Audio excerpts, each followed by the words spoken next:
السلام علیکم ورحمۃ اللہ وبرکاتہ۔ الحمد للہ رب العالمین والصلاة والسلام علی سید الانبیاء والمرسلین نبینا محمد وعلی آلہ وصحبہ اجمعین، اما بعد۔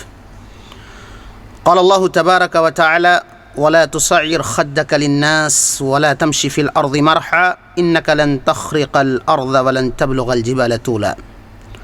معزز ناظرین کرام، آج کی اس مجلس میں آپ لوگوں کے سامنے تکبر، گھمنڈ اور غرور سے متعلق چند باتیں پیش کی جائیں گی۔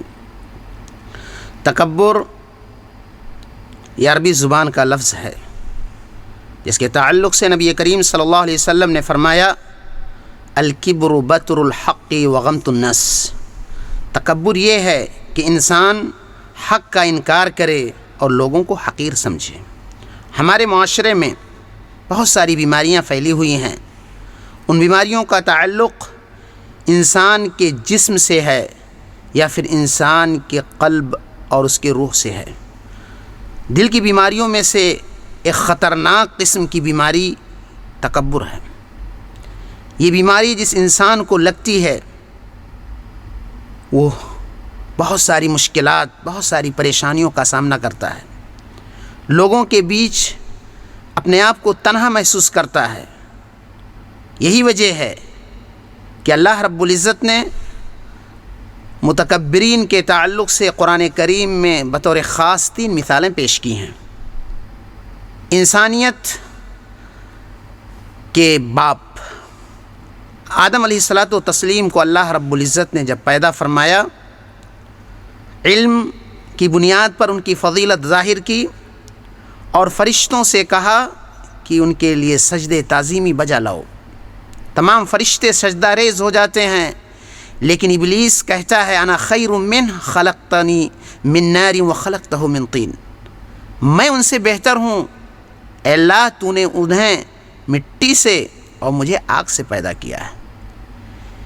یہ کہنا تھا، یہ تکبر کی بنیاد پہ اس شخص کا، اس ابلیس کا یہ کلام اسے ہمیشہ ہمیش کے لیے رادے درگاہ کر دیتا ہے، ہمیشہ ہمیش کے لیے اسے، اس کی ذریت کو جہنم کے حوالے کر دیا جاتا ہے۔ اللہ رب العزت نے ایک دوسری مثال قارون کی پیش کی، ان قارون کان من قوم موسیٰ فبغى علیہ وآتیناہ من الکنوز ما ان مفاتیح لتنوء بالعصبۃ اولي القوہ، کہ یہ قارون موسیٰ علیہ الصلاۃ والتسلیم کے قوم کا تھا، سرکشی کی، تکبر کا شکار ہوا۔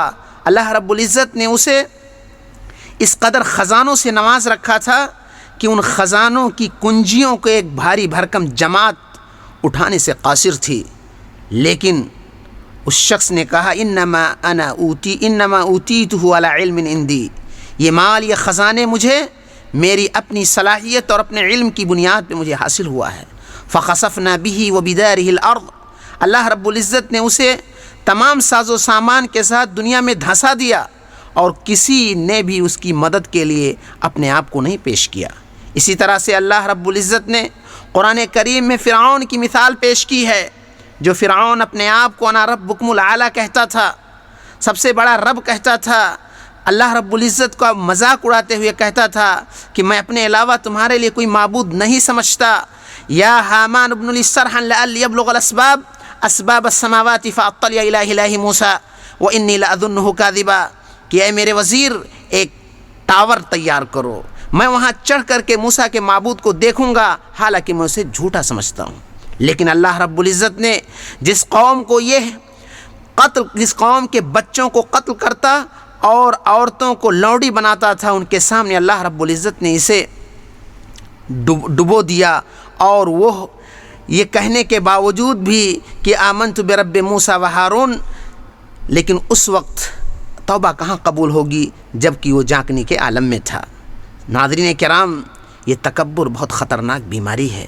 اللہ کے نبی صلی اللہ علیہ وسلم نے ایک حدیث میں فرمایا کہ ایک شخص عجب کا شکار تھا، تکبر کا شکار تھا، اور اس انداز میں اکڑ کر چل رہا تھا، اللہ رب العزت نے اسے زمین میں دھنسا دیا ہے اور قیامت تک وہ دھنستا رہے گا۔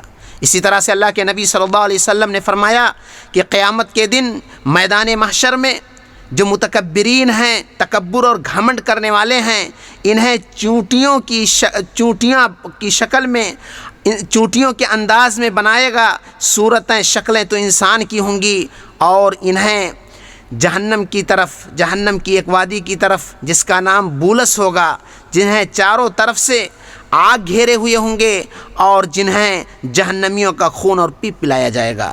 ناظرین کرام، یہ گھمنڈ، یہ غرور بہت ہی خطرناک قسم کی بیماری ہے۔ اللہ کے نبی صلی اللہ علیہ وسلم کے زمانے میں آپ کے ساتھ ایک شخص کھانا کھا رہا تھا۔ اللہ کے نبی صلی اللہ علیہ وسلم نے کہا دائیں ہاتھ سے کھاؤ۔ اس نے کہا میں اس کی طاقت نہیں رکھتا۔ تکبر میں اس نے یہ بات کہا لستطعت، تو نہیں کھا سکتا۔ چنانچہ اپنی زندگی بھر اس کا وہ دایاں ہاتھ مشلول ہو گیا اور وہ کھانے کی طاقت نہیں رکھ سکا۔ اللہ کے نبی صلی اللہ علیہ وسلم نے تکبر کے تعلق سے ایک حدیث میں فرمایا کہ 3 قسم کے لوگ ایسے ہوں گے جن سے قیامت کے دن اللہ رب العزت نہ گفتگو کرے گا، نہ ان کی تعریف کرے گا، نہ ان کی طرف نظر رحمت سے دیکھے گا، ان کے لیے دردناک عذاب ہے۔ ان میں سے ایک وہ شخص بھی ہے عائل مستکبر، جسے اللہ رب العزت نے مال سے تو ہی نوازا، عہدہ و منصب سے تو نہیں نوازا، حسب و نسب سے تو نہیں نوازا، علم اور دیگر وہ صلاحیتیں، وہ خوبیاں جن کی بنیاد پہ انسان اپنے آپ کو بڑا ثابت کرتا ہے، ان تمام چیزوں سے محروم رکھنے کے باوجود بھی وہ تکبر کر رہا ہے، لہذا اس کے ساتھ ایسا معاملہ ہوگا۔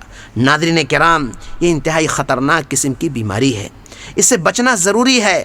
انسان بہت دفعہ ایسا ہوتا ہے کہ وہ اس بیماری کا شکار ہوتا ہے، لیکن اسے احساس نہیں ہوتا کہ ہم تکبر کے شکار ہیں۔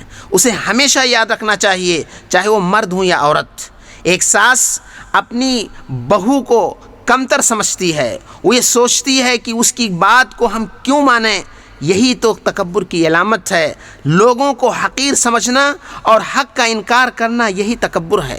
لہذا ہمیں تکبر کی علامتوں کو پہچاننے کی ضرورت ہے۔ ایک حدیث میں اللہ کے نبی صلی اللہ علیہ وسلم نے تکبر کی علامتوں کو حوالے سے بیان فرمایا کہ جو شخص یہ محسوس کرے کہ میری آمد پر لوگ میرے استقبال میں کھڑے ہو جائیں، لوگ میری عزت و توقیر میں بیٹھے ہیں کھڑے ہو جائیں، یا جیسے کہ بہت سارے لوگ یہ سوچتے ہیں کہ جھک کر کے مجھے سلامی دیں، یہ وہ عادتیں ہیں، یہ وہ مظاہر ہیں جو انسان کی تکبر کی دلیل ہیں۔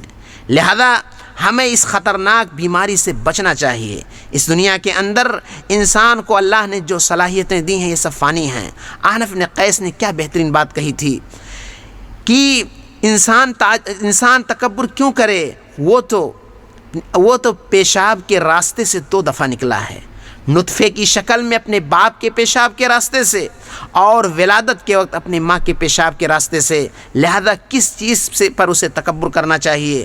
اللہ رب العزت نے انسانوں کے تعلق سے قرآن کریم میں متعدد مقامات پہ فرمایا، کہیں کہا ہم نے ان کو حقیر پانی سے پیدا کیا، کہیں من حمیم مسنون سڑی ہوئی مٹی سے پیدا کیا، سلسال کالفخار کھنکھناتی ہوئی مٹی سے پیدا کیا۔ جب ہمارا وجود اس طرح سے ہے، ہماری حیثیت اس طرح سے ہے، لہذا ہمیں اس بیماری سے بچنے کی ضرورت ہے۔ اللہ رب العزت کے یہاں حسب و نسب، علم، مال و دولت، عہدہ و منصب، خاندانی وجاہت اور اس قسم جسمانی صحت و تندرستی، یہ ساری چیزیں کوئی معنی نہیں رکھتی ہیں۔ اگر اللہ رب العزت کے ہاں کوئی چیز معنی رکھتی ہے تو ان اکرمکم عند اللہ اتقاکم، رب العالمین کے یہاں تقوی کی بنیاد پر لوگ معزز ہیں۔ اللہ کے نبی صلی اللہ علیہ وسلم نے ایک حدیث میں فرمایا کہ جہنم کو متکبرین سے، بدخلق لوگوں سے بھر دیا گیا ہے، لہذا ہمیں اس وصف سے، اس قبیح و شنی عادت سے، اس خطرناک بیماری سے اپنے آپ کو بچانا چاہیے۔ جبھی تو لقمان علیہ السلام نے اپنے بیٹے کو نصیحت کی تھی کہ یا بنی، اے میرے بیٹے، تم تکبر نہ کرو، گھمنڈ کے شکار نہ ہو، تم زمین پہ اترا کے نہ چلو، زمین کو نہ پھاڑ سکتے ہو، نہ بلندی میں پہاڑوں پہ جا سکتے ہو۔ اس لیے معزز ناظرین کرام، ہمیں چاہیے کہ ہم تواضع کی صفت سے متصف ہوں، اپنے آپ کو کمتر سمجھیں۔ ہاں، ہم اپنی ذلت، اپنی رسوائی، اپنا رکوع و سجدے کی شکل میں رب العالمین کے سامنے پیش کریں، لیکن ہمیں متواضع ہونا چاہیے۔ اللہ رب العزت سے دعا ہے کہ الہ العالمین تو ہمیں اس خطرناک بیماری سے محفوظ رکھ، الہ العالمین تو ہمیں تواضع کی صفت سے مالا مال فرما، آمین۔ تقبل یا رب العالمین۔